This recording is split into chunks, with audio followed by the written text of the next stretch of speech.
എറണാകുളം അങ്കമാലി അതിരൂപതയിലെ കുർബാന തർക്കം സമവായത്തിലേക്ക്. ക്രിസ്മസിന് എല്ലാ പള്ളികളിലും ഏകീകൃത കുർബാന അർപ്പിക്കാമെന്ന് വിമത വിഭാഗം.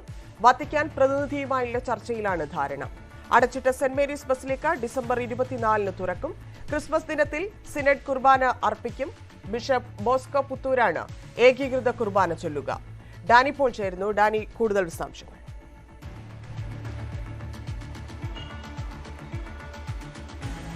ധന്യ, കഴിഞ്ഞ 2 വർഷത്തിലേറെ ഇത് സംബന്ധിച്ചുള്ള വലിയ രീതിയിലുള്ള ഒരു തർക്കങ്ങൾ കാര്യങ്ങളെല്ലാം സിറോ മലബാർ സഭയിലെ ഏറ്റവും പ്രബലമായ അതിരൂപതയായ എറണാകുളം അങ്കമാലി അതിരൂപതയിൽ നടക്കുന്നു.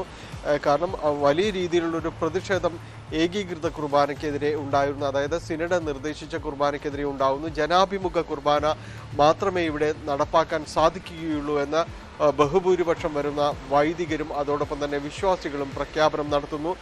സഭയുടെ സ്ഥാനിക ദേവാലയം എന്ന വിളിപ്പേരുള്ള എറണാകുളം സെന്റ് മേരീസ് ബസിലിക്ക അത് അടഞ്ഞു കിടക്കുന്നു. 1 വർഷത്തിലേറെ അടഞ്ഞു കിടക്കുന്നു. ആ പള്ളിക്കകത്ത് തന്നെ വൈദികർ തമ്മിലുണ്ടാവുന്ന വലിയ രീതിയിലുള്ള വാഗ്വാദങ്ങൾ ഇതെല്ലാം തന്നെ ഉണ്ടാകുന്നു. അവിടേക്ക് ആർച്ച് ബിഷപ്പിനെ അടക്കം കയറ്റാതിരിക്കാനുള്ള സാഹചര്യം. അവിടെ കുർബാന അർപ്പിക്കുന്നതിന് വേണ്ടി കർദിനാൾ മേജർ ആർച്ച് ബിഷപ്പും ആയിരുന്ന ജോർജ് ആലഞ്ചേരിക്ക് അവിടേക്ക് പോലീസ് സന്നാഹത്തോടുകൂടി മാത്രം എത്തുന്ന ഒരവസ്ഥ. അങ്ങനെ സങ്കീർണതകളുടെ അല്ലെങ്കിൽ സംഘർഷങ്ങളുടെ ഒരു വലിയ ദിനങ്ങളെല്ലാമായിരുന്നു സിറോ മലബാർ സഭയിൽ എറണാകുളം അങ്കമാലി അതിരൂപതയിലെല്ലാം കുർബാന ഏകീകരണത്തെ ചൊല്ലി കടന്നുപോയത്. അതിനിപ്പോൾ ഒരു പരിഹാരം എന്ന രീതിയിലേക്ക് ചില കാര്യങ്ങൾ നിർദ്ദേശിക്കപ്പെട്ടിരിക്കുന്നു എന്നതാണ് മനസ്സിലാക്കാൻ സാധിക്കുന്നത്. ഇതിനെ ഒരു ഔദ്യോഗികമായ ഒരു വിശദീകരണമോ അല്ലെങ്കിൽ ഔദ്യോഗികമായി ഇത് സംബന്ധിച്ചുള്ള ആ കാര്യങ്ങളോ ഒരു വ്യക്തതയിലേക്കോ പൂർണ്ണമായും എത്തിയിട്ടില്ല. ഇത് സംബന്ധിച്ച് ചർച്ചകൾ കഴിഞ്ഞ ദിവസങ്ങളിലെല്ലാം തന്നെ തുടരുകയായിരുന്നു. വത്തിക്കാൻ പ്രതിനിധിയായ ആർച്ച് ബിഷപ്പ് സിറിൽ വാസിൽ ഇത് 2ാം തവണയും കൊച്ചിയിലേക്ക് എത്തുകയും ഇത് സംബന്ധിച്ച് ചർച്ചകളെല്ലാം തന്നെ നടത്തുകയും ചെയ്തിരുന്നു. തുടർച്ചയായ ചർച്ചകൾ കഴിഞ്ഞ ദിവസങ്ങളിൽ നടന്നു. ഇതനുസരിച്ച് ഇപ്പോൾ പുറത്തു വരുന്ന വിവരങ്ങൾ അനുസരിച്ച് ക്രിസ്മസ് ദിനത്തിൽ ഏകീകൃത കുർബാന അർപ്പിക്കാം എന്ന ഇവിടെ ഏകീകരിച്ച കുർബാന എതിർക്കുന്ന ബഹുഭൂരിപക്ഷം വരുന്ന വിവിധ വിഭാഗം തന്നെ അറിയിച്ചതായാണ് വ്യക്തമാക്കുന്നത്. നേരത്തെയും തന്നെയും അവരിത്തരം കാര്യങ്ങൾ വ്യക്തമാക്കിയിരുന്നതാണ്. കാരണം ഏകീകൃത കുർബാന 24-ന് അർപ്പിക്കാം എന്നാണ് അവർ പറഞ്ഞിരുന്നത്. നേരത്തെ വത്തിക്കാൻ പ്രതിനിധി അടക്കം വ്യക്തമാക്കിയിരുന്നത് 24 മുതൽ അങ്ങോട്ട് ഏകീകരിച്ച കുർബാന മാത്രം, സിനഡ് കുർബാന മാത്രമേ പാടുള്ളൂ. സിറോ മലബാർ സഭയുടെ മുഴുവനായ ദേവാലയങ്ങൾ അത് മാത്രമേ പാടുള്ളൂ എന്നൊരു കർശന നിർദ്ദേശമാണ് ഉണ്ടായിരുന്നത്. അപ്പോൾ അതിൽ ഏതെങ്കിലും രീതിയിലുള്ളൊരു വിട്ടുവീഴ്ച അല്ലെങ്കിൽ അത് നൽകിയിട്ടുണ്ടോ എന്നതാണ് അറിയേണ്ടത്. കാരണം അത്തരം കാര്യങ്ങൾ വത്തിക്കാൻ മാർപ്പാപ്പയ്ക്ക് മാത്രമേ അത്തരം കാര്യങ്ങളിൽ ഒരു ഇളവ് നൽകാൻ കഴിയുകയുള്ളൂ എന്ന് പറഞ്ഞിരുന്നു. ഇപ്പോൾ വന്നിരിക്കുന്ന ഈ ഒത്തുതീർപ്പ് ഫോർമുലയാണെങ്കിൽ അതിന് വത്തിക്കാന്റെ അടക്കം അന്തിമമായ അനുമതി വാങ്ങേണ്ടതുണ്ട്. എന്തായാലും നിലവിൽ അറിയാൻ കഴിയുന്നത് ക്രിസ്തുമസ് ദിനത്തിൽ എറണാകുളം അങ്കമാലി അതിരൂപതയിലെ മുഴുവൻ ദേവാലയങ്ങളിലും ഈ കുർബാന അർപ്പിക്കും. ഞാൻ തിരിച്ചു വരാം. ഇപ്പോൾ കരടി കരിമുകാല ചേരുന്നുണ്ട്. ശ്രീ കരടി, ഈ ഒരു സമവായത്തിലേക്ക് കുർബാന തർക്കം പോകുന്നു. എന്താണ് താങ്കളുടെ പ്രതികരണം? അതിനൊരു സമവായം എന്നൊരു അർത്ഥം കൊടുക്കേണ്ട കാര്യമില്ല. കത്തോലിക്ക സഭയിലെ ഒരു ചിട്ടകൾ അങ്ങനെ തന്നെയാണ്. മാർപ്പാപ്പയുടെ തന്നെയാണ് അവസാന വാക്ക്. ഇത് പലകുറി വിമത വിഭാഗത്തോട് നേരത്തെ തന്നെ പറഞ്ഞിരുന്നതുമാണ്. അങ്ങനെ സഭയ്ക്ക് അങ്ങനെ ഒരു തീരുമാനമുണ്ടെങ്കിൽ അത് നടപ്പാക്കാതെ മുന്നോട്ട് പോകാൻ കഴിയില്ല. സഭയിൽ നിലനിൽക്കണമെങ്കിൽ സഭയുടെ ചുറ്റുവട്ടങ്ങൾ അനുസരിക്കുകയും ആ വിധേയത്തോടെ പ്രവർത്തിക്കാൻ തന്നെ കഴിയൂ. അതിന് 300 പേരുടെയോ 400 പേരുടെയോ സംഘബലം കാട്ടി കത്തോലിക്ക സഭയെ വെല്ലുവിളിക്കാൻ കഴിയില്ല എന്നുള്ളതിന്റെ അവസാനത്തെ തെളിവായിട്ട് മാത്രം കണ്ടാൽ മതി. അതിനകത്തൊരു സമവായം എന്ന് പറയേണ്ട കാര്യമില്ല. സിനഡ് നിർദ്ദേശിച്ച ആ കുർബാന, അതായത് 35 രൂപതകളിലും ചൊല്ലേണ്ട ഏകീകൃത കുർബാന ചൊല്ലാനുള്ള വിമതരുടെ തീരുമാനത്തെ ആദ്യം തന്നെ അഭിനന്ദിക്കട്ടെ. സഭയോട് ചേർന്ന് നിൽക്കാനുള്ള അവരുടെ തീരുമാനത്തെ ശ്ലാഘിക്കാതെ വഴിയില്ല. പക്ഷെ അതിന് സമവായം എന്ന് പേരിടേണ്ട, അനുസരണ എന്ന് പച്ചയ്ക്ക് നല്ല മലയാളത്തിൽ പറയുകയായിരിക്കും അതിന്റെ ശരിയായ അർത്ഥം. സഭയിൽ ചേർന്ന് നിൽക്കണം. ഇതിപ്പോ 2 വർഷത്തോളം നീണ്ട ഒരു തർക്കമാണ്. അത്തരത്തിലൊരു തർക്കത്തിന് അവസാനമാകുന്നതിനെ ഒരു സമവായം എന്ന് തന്നെയല്ലേ? അല്ലാതെ ഇതിനെതിരെ നിന്നവരൊന്നും ഇതിൽ പൂർണ്ണ തൃപ്തരായതുകൊണ്ടോ ഇല്ലെങ്കിൽ അവരുടെ പൂർണ്ണ സമ്മതത്തോടെയോ ഒന്നുമല്ല കാര്യങ്ങൾ നടക്കുന്നത്. അവർക്ക് എതിർപ്പ് നിലനിന്നുകൊണ്ട് തന്നെ ഇത് അംഗീകരിക്കുന്നുണ്ടെങ്കിൽ അത് സമവായത്തിലേക്ക് പോയി എന്ന് തന്നെയല്ലേ അതിനെ പറയേണ്ടത്? അല്ല, ഞാൻ പറഞ്ഞത് സഭ എന്ന് പറഞ്ഞുകൊണ്ടിരുന്നത് ഇപ്പൊ ബസിലിക്ക പള്ളി പോലും അടച്ചിടേണ്ടി വന്നത് ഈ കുർബാന ചൊല്ലില്ല, ഞങ്ങൾ ജനാഭിമുഖ കുർബാന മാത്രമേ ചൊല്ലൂ, ഞങ്ങൾക്ക് ജനാഭിമുഖ കുർബാന ഇല്ലെങ്കിൽ ഞങ്ങൾക്ക് ഞങ്ങളുടെ ജീവൻ ബലിയർപ്പിച്ചിട്ടാണെങ്കിലും ഞങ്ങൾ ജനാഭിമുഖ കുർബാനയ്ക്ക് വേണ്ടി നിൽക്കും എന്ന് പറഞ്ഞവർ ഇനി ഈ എറണാകുളം അങ്കമാലിയിലെ ജനസമൂഹത്തോട് എന്ത് പറയും? വഞ്ചനയായിരുന്നു എന്ന് പറയേണ്ടി വരില്ലേ? അതിനുവേണ്ടിയായിരുന്നോ ഇവര് ഈ സഭയിൽ ഇത്രയും പ്രശ്നമുണ്ടാക്കിയത്? അതിനുവേണ്ടിയാണോ ഇത്രയും പള്ളികൾ അടച്ചുപൂട്ടിയത്? അതിനുവേണ്ടിയാണോ മേജർ ആർച്ച് ബിഷപ്പിനെതിരെ ഇത്രയും പ്രശ്നങ്ങൾ ഉണ്ടാക്കിയത്? സഭയെ വെല്ലുവിളിച്ചത്? ഒരുപാട് ചോദ്യങ്ങൾക്ക് ഇനി ഉത്തരം നൽകേണ്ടി വരും. സമവായം എന്ന് അവരുടെ ഭാഗത്ത് നിന്ന് ഉണ്ടാക്കിയിരിക്കുന്ന ഒരു വാക്കിനെ മാധ്യമങ്ങൾ പെരുപ്പിച്ച ആ വാക്ക് കാട്ടണ്ട. എന്ത് സമവായം? നമുക്ക് മറ്റു കാര്യങ്ങളൊന്നും അറിയില്ല. കത്തോലിക്ക സഭയുടെ നിയമം അനുസരിക്കുന്ന തീരുമാനം വന്നു. അനുസരിക്കാതെ 24 ക്രിസ്മസ് കുർബാന ഈ കുർബാന ചൊല്ലാതെ മുന്നോട്ട് പോകാൻ കഴിയില്ല എന്ന അവസ്ഥയിലേക്ക് അവരെത്തി എന്ന സത്യം അംഗീകരിക്കുന്നു. അതിന് സമവായം എന്നല്ല, അനുസരിക്കുന്നു. അല്ലാതെ മുന്നോട്ട് പോകാൻ കഴിയില്ല. ശരി, കുർബാന തർക്കം സമവായത്തിലേക്ക് എത്തുകയാണ്. ക്രിസ്മസിന് എല്ലാ പള്ളികളിലും കുർബാന നടത്തും. സെന്റ് മേരീസ് ബസലിക്ക 24-ന് തുറക്കും എന്നുള്ള വിവരങ്ങളാണ്. ഡാനി, ഇതിൽ ഇപ്പം കെനഡി കരിമുങ്കാല പറഞ്ഞത് താങ്കൾ കേട്ട് കാണും. ഇതിൽ ഒരു സമവായം എന്ന് പറയാനില്ല. ഇത് അനുസരിക്കുന്നു, കത്തോലിക്ക സഭയുടെ പ്രഖ്യാപനം ഇല്ലെങ്കിൽ അവരുടെ നിർദ്ദേശം അനുസരിക്കുന്നു എന്നതിലേക്ക് പോകുന്നു. പക്ഷേ ഏതു തരത്തിലായിരിക്കും ഇതിൽ ഇനിയൊരു എതിർപ്പ് വരാൻ പോകുന്നത്?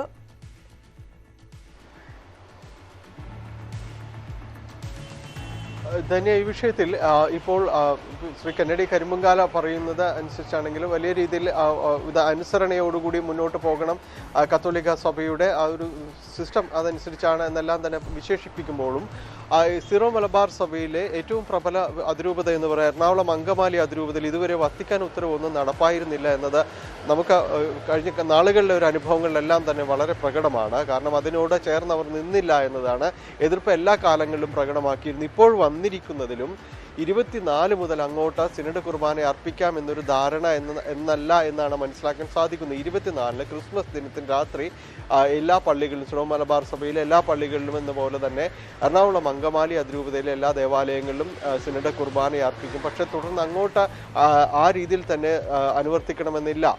അത് അങ്ങനെ ഒരു ധാരണയിലേക്ക് അവർ എത്തിയിട്ടില്ല എന്നാണ് അറിയാൻ സാധിക്കുന്നത്. പക്ഷേ ഘട്ടം ഘട്ടമായി ഇത് നടപ്പാക്കും എന്ന കാര്യത്തിൽ വത്തിക്കാൻ ആ ഒരു നിലപാടിൽ തന്നെയാണ് തുടർന്നതെന്നാണ് അറിയുന്നത്. ഇപ്പോഴുള്ള ഈ ഒരു അവസ്ഥയ്ക്ക് ഒരു ലഘൂകരണം എന്ന രീതിയിൽ തന്നെയാണ്, അതുകൊണ്ട് തന്നെയാണ് അതിന് സമവായം എന്ന രീതിയിൽ തന്നെ ഉദ്ദേശിക്കുന്നത്. ഇപ്പോഴുള്ള ഒരു അവസ്ഥയിൽ ഈ ഒരു ദിവസത്തേക്ക് തങ്ങൾ അതിന് തയ്യാറാണ് എന്നതാണ്. അതോടൊപ്പം തന്നെയാണ് മലയാറ്റൂരിൽ മറ്റു രൂപതകളിൽ നിന്നെത്തുന്നവർ, മലയാറ്റൂർ വലിയ അന്തർദേശീയ തീർത്ഥാടന കേന്ദ്രമാണ്, അവിടെ മറ്റു രൂപതകളിൽ നിന്നെത്തുന്നവർക്ക് സിനഡ് കുർബാന അർപ്പിക്കാം എന്നതാണ് പറഞ്ഞിരിക്കുന്നത്. മൈനർ സെമിനാരികളിൽ മാസത്തിൽ ഒരിക്കൽ ഏകീകൃത കുർബാന ഉണ്ടാകുമെന്നൊരു പ്രഖ്യാപനത്തിലേക്ക് വന്നത്. അങ്ങനെ ചില ഭാഗങ്ങളിൽ നിന്നെല്ലാം ചില വിട്ടുവീഴ്ചകളിലേക്ക് വന്നിട്ടുണ്ട് എന്നതാണ്. പക്ഷെ തുടക്കത്തിൽ സൂചിപ്പിച്ചതുപോലെ അൽമായ മുന്നേറ്റം. ശ്രീ റിജു, ഇവിടെ ഒരു സമവായം എങ്ങനെയാണ്? കുർബാന തർക്കം തീരുന്നു, അത് സമവായത്തിലേക്ക് എത്തുന്നു എന്ന് പൂർണ്ണമായി പറയാൻ സാധിക്കുമോ? അതായത് നമ്മൾ സിനഡൽ കമ്മീഷനുമായി ഉണ്ടാക്കിയ ധാരണയനുസരിച്ച് സിനഡൽ കമ്മീഷനുണ്ടായ ധാരണയനുസരിച്ചുള്ള ചർച്ചകൾക്കേ ഞങ്ങൾ ഉള്ളൂ എന്ന് തന്നെ ഞങ്ങൾ സിനഡൽവാസുമായി ബന്ധപ്പെട്ടിരുന്നു. അതുമായി ഞങ്ങൾ പല ചർച്ചകളായി, അതായത് എറണാകുളത്തിലെ 16 കൊറോണയിലെ വൈദികരെയും എറണാകുളം അതിരൂപതയിലെ കൈക്കാരന്മാരെയും വൈസ് ചെയർമാൻമാരെയും സംഘടനാ പ്രതിനിധികളെയും ഉൽമാനത്തിനും ലേറ്റേഴ്സിനെയും പല തട്ടുകളായി ചർച്ച നടത്തിയിരുന്നു. 6 സിറിൽബാസിലും ബോസ്കോ പുത്തൂരുമാണ് ചർച്ച നടത്തിയത്.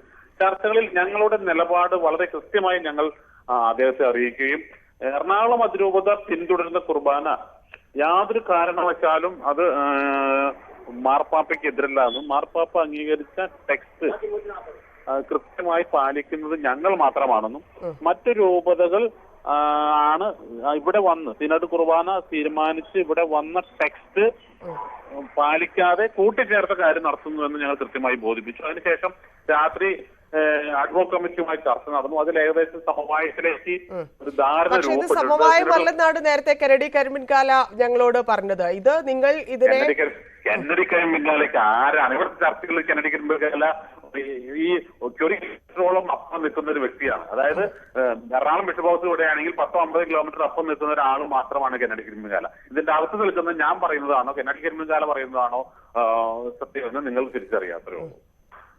ശരി, ഇതിപ്പോ എങ്ങനെയാണ് ഇതിന്റെ ഈ സിനഡ്? ഞങ്ങൾ സിനഡ് കമ്മീഷനുമായി ഉണ്ടാക്കിയ ധാരണയുണ്ട്. ബസിലിക്കയിൽ ഏതൊക്കെ തരത്തിൽ കുർബാന അർപ്പിക്കാം, മൈനർ സെമിനാരിയിൽ ഏതൊക്കെ തരത്തിൽ കുർബാന അർപ്പിക്കാം, സിറോ മലബാർ സഭയുടെ അന്താരാഷ്ട്ര തീർത്ഥാടന കേന്ദ്രമായ മലയാറ്റൂർ എന്ത് ചെയ്യാം, മറ്റ് ഇടവകകളിൽ എങ്ങനെയായിരിക്കും, ഇതൊക്കെ കൃത്യമായ ഒരു ധാരണ നമ്മൾ എത്തിയിട്ടുണ്ട്. ആ ധാരണ അനുസരിച്ചുള്ള ഒരു ഫോർമുല ഡ്രാഫ്റ്റ് ചെയ്തുകൊണ്ടിരിക്കുന്നു. ആ ഡ്രാഫ്റ്റ് അനുസരിച്ച് അത് ഓറിയൽ കോൺഗ്രസ് സമർപ്പിക്കുകയും സിനഡിന്റെ അംഗീകാരം, സിനഡ് ഓൾറെഡി തന്നെ അംഗീകാരം നൽകി കഴിഞ്ഞു.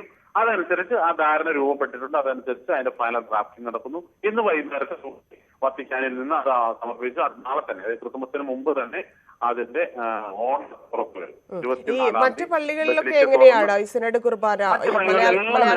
കുർബാനയായിരിക്കും. പക്ഷെ നമ്മൾ നേരത്തെ പറഞ്ഞ പോലെ വർഷത്തിൽ ഒരു ദിവസം റൊട്ടീൻ കുർബാനയല്ലാത്ത ഒരു കുർബാന നമ്മൾ സിനഡ് കുർബാന വൈദികർ ചൊല്ലും. അത് മാർപ്പാപ്പയോടുള്ള വിധേയത്വം, മാർപ്പാപ്പ പറഞ്ഞത് അംഗീകരിക്കുന്നു എന്ന് ബോധ്യപ്പെടുത്താൻ. അല്ലാതെ അത് സിനഡിന്റെ കുർബാന ശരിയായതുകൊണ്ടല്ല, നമ്മുടെ മനസാക്ഷിയുടെ പ്രശ്നമാണത്. എന്തുകൊണ്ട് നമ്മൾ അർപ്പിക്കുന്നു എന്നുള്ളത് കൃത്യമായ നമ്മൾ വാസത്തിന്റെ മുമ്പിൽ ധരിപ്പിച്ചിട്ടുണ്ട്. ഒരു കുർബാന കുർബാന അർപ്പിക്കില്ല എന്ന് പറഞ്ഞ് മറ്റൊരു കുർബാന അർപ്പിക്കും. ഈ മൈനർ സെമിനാരികളിലോ? മൈനർ സെമിനാരികൾ മാസത്തിൽ നമ്മൾ ഒരു കുർബാന, അവരെന്തായാലും ഇപ്പൊ മൈനർ സെമിനാരി കഴിഞ്ഞാൽ മേജർ സെമിനാരിലേക്ക് ചെന്നാൽ ഈ കുർബാനയാണ് അവർക്ക് കാണുന്നത്. സിനഡ് കുർബാനയായിരിക്കും അവർ കാണേണ്ടി വരിക. അതുകൊണ്ട് തന്നെ അവർക്ക് അവിടെ ഈ ധാരണ അനുസരിച്ച് രൂപപ്പെട്ടിട്ടുള്ള കുർബാന ഉണ്ടാവും. പക്ഷെ ഇവിടെ നേരത്തെ ഇപ്പം ധാരണ വിവരങ്ങൾ പുറത്തുവിടാറായിട്ടില്ല. മനസ്സിലായി. നേരത്തെ ഇപ്പം താങ്കൾ പറഞ്ഞതനുസരിച്ച് ഇത് വിശ്വസിച്ചിരുന്ന, ഇല്ലെങ്കിൽ ഈ പറയുന്ന കാര്യത്തിൽ അഭിപ്രായ വ്യത്യാസം ഉണ്ടായിരുന്ന ആളുകളെയൊക്കെ പറ്റിക്കുന്ന തരത്തിലേക്ക്, ഇല്ലെങ്കിൽ അവർക്കൊക്കെ ഒരു തെറ്റിദ്ധാരണ ഉണ്ടാക്കുന്ന തരത്തിലേക്ക് കാര്യങ്ങൾ കൊണ്ടുപോയി എന്നൊരു ആക്ഷേപം ഉണ്ടായാൽ ഏത് തരത്തിലായിരിക്കും ഇനി പ്രതികരിക്കാൻ സാധിക്കുക? ഇല്ല, ഇപ്പൊ ഞങ്ങളെ സംബന്ധിച്ചോളം നമുക്കിപ്പോ കഴിഞ്ഞ തവണ ആൻഡ്രൂസ് സിറിൽ വാസിൽ വന്നപ്പോൾ അദ്ദേഹത്തിന് ഉണ്ടായ ചില പ്രശ്നങ്ങളുണ്ട്. അദ്ദേഹത്തിന് പല തരത്തിൽ തെറ്റിദ്ധരിപ്പിക്കപ്പെട്ടതുകൊണ്ടാണ് അദ്ദേഹം അന്ന് അങ്ങനെ വിശുദ്ധ കുർബാനയുമായി വരാനുണ്ടായ സാഹചര്യം എന്നുപോലെ അദ്ദേഹം ഇന്നലെ നമ്മളോട് സംബന്ധിച്ചു. അദ്ദേഹത്തിന് അറിയില്ലായിരുന്നു കൃത്യമായി ഗ്രൗണ്ട് റിയാലിറ്റി എന്താണെന്ന് അദ്ദേഹത്തിന് ഇപ്പോഴാണ് മനസ്സിലായത്. ഇത്രയും ചർച്ചകൾ നടത്തിയപ്പോൾ അദ്ദേഹത്തിന് മനസ്സിലായി എന്താണ് എറണാകുളം അതിരൂപത, എറണാകുളം അതിരൂപതയിലെ വിശ്വാസികളുടെ നിലപാട് എന്താണ്, എറണാകുളം അതിരൂപതയിലെ വൈദികരുടെ നിലപാട് എന്താണ് എന്ന് കൃത്യമായി ഏറ്റവും ഓരോരുത്തരെയും കണ്ട് അദ്ദേഹത്തിന് മനസ്സിലായിട്ടുണ്ട്. അതനുസരിച്ച് അദ്ദേഹം നേരെ കൃത്യമായി ഞങ്ങളോട് പറഞ്ഞു. ഇപ്പോഴാണ് എനിക്ക് ഗ്രൗണ്ട് റിയാലിറ്റി മനസ്സിലായത്. ഞാൻ മിസ്ലീഡഡ് ആയിരുന്നു, ഞാൻ മറ്റുള്ളവരാൽ തെറ്റിദ്ധരിപ്പിക്കപ്പെട്ടിരുന്നു എന്ന് മനസ്സിലാവുന്നു. അതിൽ എനിക്ക് ഖേദമുണ്ട് എന്ന് അദ്ദേഹം കൃത്യമായി നമ്മളോട് പറഞ്ഞിട്ടുണ്ട്. അദ്ദേഹത്തിന് ചെയ്യാവുന്ന, അതായത് അദ്ദേഹം വത്തിക്കാനെ കൃത്യമായി കാര്യങ്ങൾ ധരിപ്പിക്കുമെന്ന് തന്നെയാണ് ഞങ്ങളോട് പറഞ്ഞിട്ടുള്ളത്. എന്താണ് ഇവിടെ നടന്നിട്ടുള്ളത് എന്നതിനെ കുറിച്ച് കൃത്യമായി ധരിപ്പിക്കും. അതനുസരിച്ച് ബാക്കി നിലപാടുകൾ വത്തിക്കാന്റെ ഭാഗത്തു നിന്നുണ്ടാകും എന്ന് തന്നെയാണ് ഞങ്ങൾ വിശ്വസിക്കുന്നത്. ഞങ്ങൾ അതുകൊണ്ട് തന്നെ ഇന്നത്തെ ചർച്ചയെ വളരെ സന്തോഷത്തോടെ സ്വാഗതപൂർവ്വം എല്ലാ മാധ്യമങ്ങളെ അറിയിച്ചിരുന്നു. ചർച്ചയെ സ്നേഹപൂർവ്വം ഞങ്ങൾ സ്വാഗതം ചെയ്യുന്നു. വളരെ 100% സംതൃപ്തിയോടെയാണ് ഞങ്ങൾ ചർച്ച കഴിഞ്ഞ് പുറത്തേക്ക് ഇറങ്ങിയത്. നന്ദി ശ്രീ റിജു കാഞ്ഞുകാരൻ പ്രതികരിച്ചതിന്. ഡാനി, ഇവിടെ ഒരു വിട്ടുവീഴ്ചയ്ക്കും ഏകീകൃത കുർബാനയിൽ വിട്ടുവീഴ്ചയ്ക്കൊന്നും തയ്യാറല്ല എന്നുള്ള മാർപ്പാപ്പയുടെ തീരുമാനം അത് അംഗീകരിച്ചേ മതിയാകൂ എന്നതിലേക്ക് ഇരു വിഭാഗവും, ഇല്ലെങ്കിൽ ഈ പറയുന്ന എതിർത്തു നിന്നിരുന്നവരൊക്കെ എത്തുന്ന സാഹചര്യത്തിലേക്ക് വന്നു. എന്തൊക്കെ കാരണങ്ങൾ കൊണ്ടാണ് അത്തരത്തിലൊരു തീരുമാനത്തിലേക്ക്, ഒരു സമവായത്തിലേക്ക് എത്താൻ അവരെ പ്രേരിപ്പിച്ചത്?